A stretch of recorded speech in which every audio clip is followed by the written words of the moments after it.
Hello guys, it's what, Friday morning, and it's just a quick video to say that I'm going on holiday on Saturday tomorrow morning, and basically it's to wish you all a good week next week and what have you.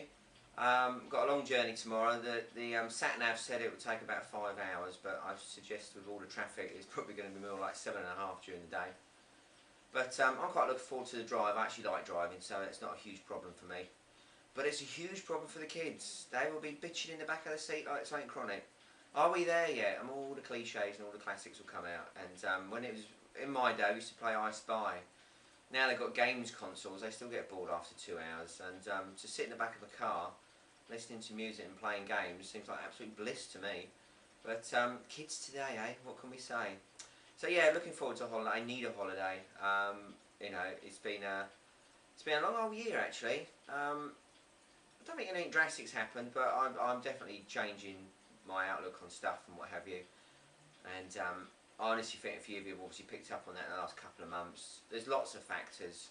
There's a huge factor sort of round about now. I'm worried about a few people, and you know, that's a nice side of me coming out. It's not a bad side, but I get a bit consumed about worry sometimes because it kind of detracts you from your own problems. And but there's one person in particular I'm really worried about. They just seem to have been dealt a real, you know, shitty hand of cards basically, and I just find it really sad. So you know, so you just try your best to listen and sort things out. And as I say, you get a bit distracted occasionally, but I work alone. I've got a lot of time to think about stuff. I listen to my own music all day.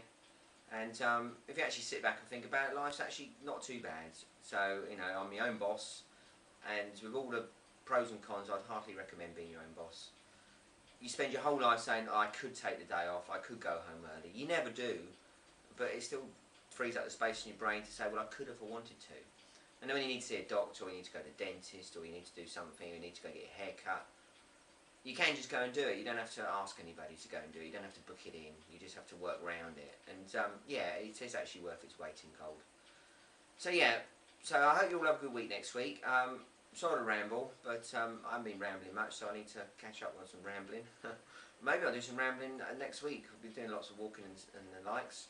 So you know, just hope the old ankle, you know, my first old person ailment kicking in. I hope my ankle will hold out. But as you know, I went to the physio the other day, and that was quite an enlightening enterprise exercise, or what you want to call it.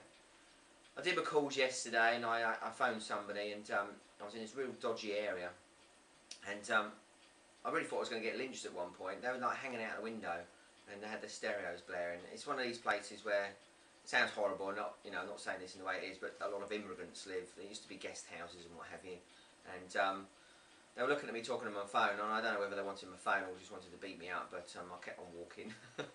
You can't be too careful these days.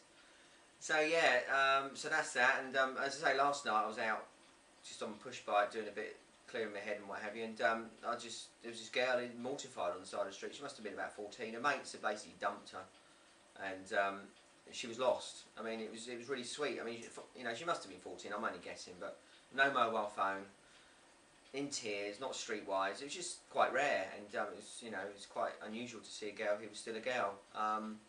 So I gave her my mobile phone and told her to give her parents a ring, just to say that somebody was kind of showing her, taking her to a road that she knows, and she knows she can walk home from there.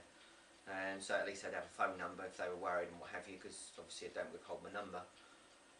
And so I walked her down a few streets, got her bearings back, and told her that when I was a lad, my mate's older brother picked me up in a car, and took me 10 miles away from my home and threw me out, and I had to find my way home. So by the end of it, she was in sticks. She was going, that was really horrible. And I was going, yeah, I know, but is it as horrible what your mates had just done? I said, are they your mates? And she goes, not anymore. It was just one of those funny special moments. It was just random, and it's stuff like that that kind of puts your faith back in the world. Just that there are people out there who really are naive and just kids. You know, I bump into loads of 14-year-olds, and they've all got mobile phones, they've all got attitude, and they all give you F and Jeff if you talk to them. But yeah, it was just strange to find a normal kid.